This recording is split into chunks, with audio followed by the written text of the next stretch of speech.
বন্ধুরা তোমরা সবাই কেমন আছো? গুড আফটারনুন জানিয়ে তোমাদের আজকে ব্লগটা শুরু করছি। আশা করি তোমরা সবাই ভালো আছো, আমিও বেশ মোটামুটি ভালো আছি। আজকে কিন্তু রবিবার, আর আমি আজকে রবিবারের ব্লগটা দিচ্ছি। একটু দিতে দেরি হয়ে গেল, কেননা শরীরটাও ভালো নয়। আর যাই হোক, তো চলো, আমি রান্না করার পরে, খাওয়া দাওয়ার পরে ইনার আগমন আমাদের একদম জানালার কাছে রান্নাঘরে।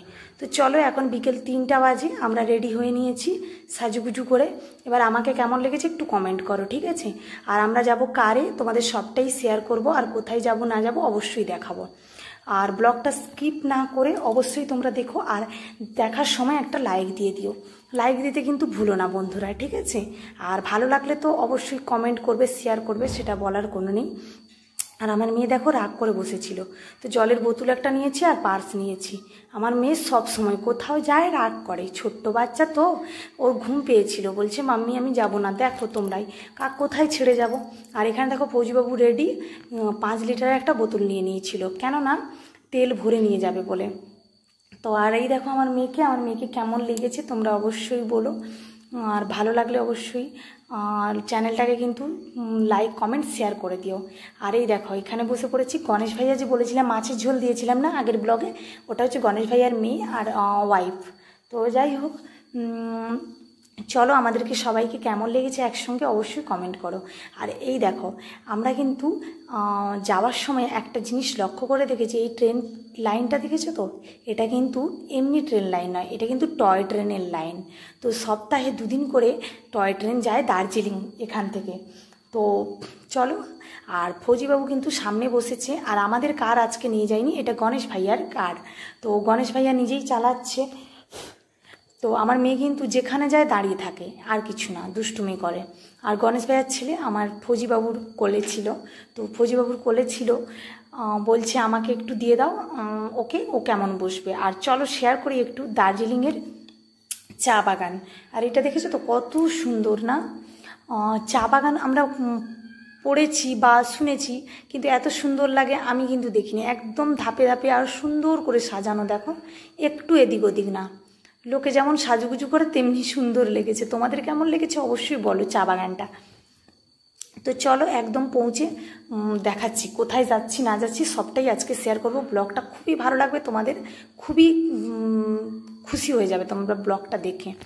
আর ভালো লাগলে কেউ স্কিপ না করে, বারবার বলছি দেখো, খুবই ভালো লাগবে। তো মার্কেটের মধ্যে চলে এসেছিলাম, এইবার কিন্তু আমরা যাব মন্দির, শিলিগুড়ি নতুন, মানে নতুন ঠিক নয়, শিলিগুড়ির নাম করা ইস্কন টেম্পল। তো আমি ফার্স্ট টাইম ইস্কন টেম্পলে যাচ্ছি, সে যেখানেই হোক না কেন। আর এই দেখো মন্দিরের গেটের সামনে চলে এসেছি।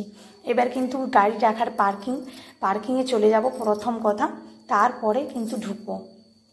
কেননা পার্কিংয়ে যদি আমরা গাড়িটা না রাখি ঠিকঠাক হবে না, গাড়িটা কেউ না রোডের উপরে রাখলে ধাক্কা মেরে দেবে। যেহেতু পার্কিং আছে, পার্কিংয়েই কিন্তু আমি রেখে দিব, ঠিক আছে গাড়িটা। আর এই দেখো দূর থেকে কেমন লাগে ইস্কন টেম্পলটা। এটা কিন্তু শিলিগুড়িতে ফেমাস ইস্কন টেম্পল, তোমরা গুগলেও সার্চ করতে পারো, আর খুবই ভালো লাগবে। খুব সুন্দর টেম্পলটা, তোমরা কিন্তু এখানে এসো, খুব ভালো লাগবে। তো এই দেখো সবাই যাচ্ছে, ফৌজিবাবু, মেয়ে, আর গণেশ ভাইয়া, ভাবি, আর ওর মেয়ে, ছেলে, সবাই যাচ্ছে। দেখো কত সুন্দর লাগছে না, একসঙ্গে অনেক সুন্দর লাগছে। তো যাই হোক, তো চলো। আর আমরা কিন্তু একটু এগিয়ে চলে এসেছিলাম, জানি না, ভেবেছিলাম হয়তো জুতো রাখার ওই দিকটাতে। তো এরা কিন্তু জুতো রেখেছে, দেখো একটা একদম তাকে করে। তো জুতোটা বলছে খুলে রেখে দিই এখানেই। তো খুলে যখন রেখে দিবে বলছে, আমার ঠিক আছে, কোনো অসুবিধা নেই, আর রেখে দাও। তো ফৌজিবাবু বলছিল যদি জুতো হারিয়ে যায় তখন বাড়ি যাব কি করে। আর চলো আমরা যাচ্ছি এখন, মন্দিরের মধ্যে ঢুকবো। আর দেখো এদেরকে সবাইকে তোমাদের কেমন লেগেছে অবশ্যই কমেন্ট করো। আমি তো ক্যামেরাম্যান আজকে, তো ফৌজিবাবু বলছিল যে ক্যামেরা আমি করে দিব লাস্টে। তো জানি না কখন করে দিবে, বলছে তুমি বরং ভালো পারো, তুমি ক্যামেরা করো। তো আর এখন না এমন লোকের ভিড় হয়ে যাবে, আর একটু পরে দেখবে ক্যামেরা যে ধরেছি না, ক্যামেরার সামনে সবাই চলে আসছে জানো তো। আর ক্যামেরাটা বেশিক্ষণ করাও যাচ্ছে না, এত লোকের ভিড় হয়ে যাচ্ছে ধীরে ধীরে। তো চলো দেখতে থাকো ব্লগটা, খুবই ভালো লাগবে। আর তোমরা কিন্তু এখানে এসো, তোমাদের খুব ভালো লাগবে। আর ইস্কন টেম্পল মানে যেখানেই হোক খুব ভালো লাগে। তো আমি এখন ভয়েস ওভার দিতে বসেছি, যেহেতু দোকানের কাপড় চলে এসেছিলো, পার্সেলগুলো সব রেডি করছিলাম। তো এই জন্য আর কি, রেডি বলতে কি, পার্সেলগুলো ভালো করে দেখে পিডিএফের সঙ্গে মিলাচ্ছিলাম যে কোম্পানি থেকে যে মাল পাঠিয়েছে সেগুলো শাড়িগুলোর ম্যাচ খাচ্ছে কিনা। তো যাই হোক, বেশি কথা না বলে চলো মন্দিরের ভেতরে ঢোকা যাক। মন্দিরের ভেতরে ঢুকে যেয়ে না দেখাবো, সবটাই শেয়ার করব। আর আমি কিন্তু কোনোদিন আসিনি ইস্কন টেম্পলে, সে যেখানেই হোক। ফৌজিবাবু তো চারদিক ঘোরে, চারদিকও যায়, ওটা কোনো কথা না, কিন্তু ও বলে তুমিও তো ঘুরতে পাও না, বাড়িতে থাকো, মন খারাপ করে, এসছো যখন চলো। আর এটা দেখো তিরুপতির মতন ঠাকুরটা, এখানে কিন্তু গীতা, শ্রীমদ্ ভাগবত গীতা, এগুলো কিন্তু বিক্রি করছে, এবং ঠাকুরের যাবতীয় নামের বই সেগুলো কিন্তু বিক্রি করছে। আর চলো মন্দিরের ভেতরে ঢোকা যাক। আর এখানে দেখো পয়সার বাক্স, সামনে গিয়ে না আমি দেখি যখন একটা এত অস্পষ্ট আসছিল জানো তো ভিডিওটা, জানি না কেন, এবার লাইটের জন্য হয়তো হতে পারবে। তো আমি তোমাদেরকে ভালো করে শেয়ার করার চেষ্টা করব। আর এখানে দেখো মহারাজ কিন্তু বসে আছেন। তো এটাই দেখে আমার কিন্তু মানে আমি অবাক হয়ে গেছিলাম যে মানুষও এমনি করে বসে মন্দিরে, তো এইটা আর কিছু না। তো যাই হোক, দেখো ফৌজিবাবু আর গণেশ ভাইয়া কিন্তু নমস্কার করছিল, আমি এদের সবার ভিডিও করেছি। আর আমি ভিডিও আমার লাস্টে করব বলে এদের করে দেওয়ার পরে বলছিলাম যে হয় গণেশ ভাই আমার ভিডিওটা করে দাও, আর না হলে আমি ফৌজিবাবুকে বলেছিলাম। তো ফৌজিবাবু বলছিল যে ঠিক আছে আমি করে দিব, আমি তো ভিডিও সেরকম করি না, তো ঠিক আছে তুমি যখন বলছো। তো আমি ভিডিও করছিলাম দেখে গণেশ ভাইয়া সরে এসেছিলো। আর এই দেখো ফৌজিবাবু এখন ভিডিও করে দিচ্ছে আমার, আমি নমস্কার করছিলাম বলে। তো দেখো ঠাকুরটা কত সুন্দর লেগেছে না, নো সেলফি লেখা আছে, কিন্তু তবুও কেউ কি শুনছে না। সবার ফোন দেখে বের করো না দেখে আমি কিন্তু ব্লগ বানিয়েছি। সত্যি কথা বলেছে এখানে ফোন অ্যালাউ নেই, তবুও কিন্তু সবাই করছে দেখেই আমি করেছি। আর চলো, আর এখানে দেখো কত সুন্দর ফল মিষ্টি সাজানো আছে, যে কেউ কিনে এখানে মন্দিরে দিতে পারে যে যেমন। আর আমরা যেহেতু ভাত খেয়েছিলাম তাই মন্দিরে পুজো দিইনি, আমরা কিন্তু মন্দিরে এমনি এসেছিলাম ঘুরতে। তো চলো, মন্দিরে ঘোরা বলতে কি, সবাই নাম কীর্তন করে আর আমরাও যেয়ে বসে এই দেখো নাম কীর্তন করেছিলাম। তো সবাই তো জানো, সবাই করছে, তো সবাই বলছে একটু ভিডিও করে নাও। গণেশ ভাইয়ার হাসি দেখো, আর ভাবির, আর আমার ফৌজিবাবুকে বলছে তুমি একটু হাসতে পারো না, বলে সবসময় কি হাসবো আমি পাগলার মতন। আর যখন হাসে দেখেছে তো কত সুন্দর, কমেন্ট করে জানিও কিন্তু আমার ফৌজিবাবুর হাসিটা কেমন। তো যাই হোক চলো, আর আমাকে সবাইকে কেমন লেগেছে অবশ্যই কমেন্ট করো। সবাই দেখো ভক্তি ভরে, সবাই কিন্তু একটু ধ্যান করছিল ভক্তি ভরেই। আর দেখতেই পাচ্ছ আমি ফৌজিবাবুকে বলছিলাম যে একটু বেশিক্ষণ থাকো না, ভালো লাগছে বেশ, আমাকে তো যেতেই ইচ্ছে করছে না, মন্দিরে এসেছি অনেক দিন পরে।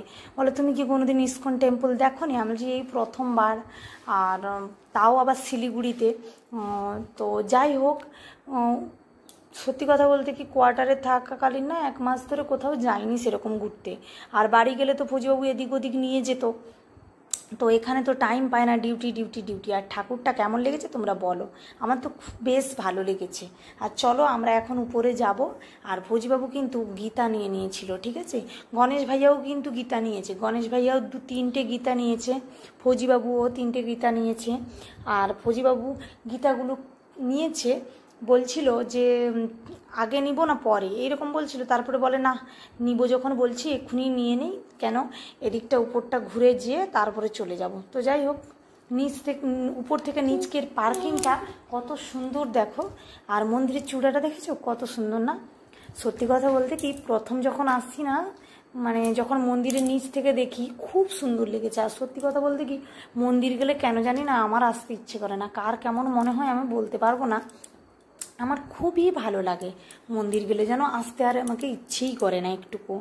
তো যাই হোক, এখন আমরা উপরে চলে এসেছি। এবার একটু এরা সবাই বলছে দেখো এবার উপর থেকে কত সুন্দর লাগছে চূড়াটাকে। আর ফৌজিবাবু বলছিল, বলে ঠিক আছে আমি তোমাদের ফটো তুলে দিব, তো এরকম বলছিল।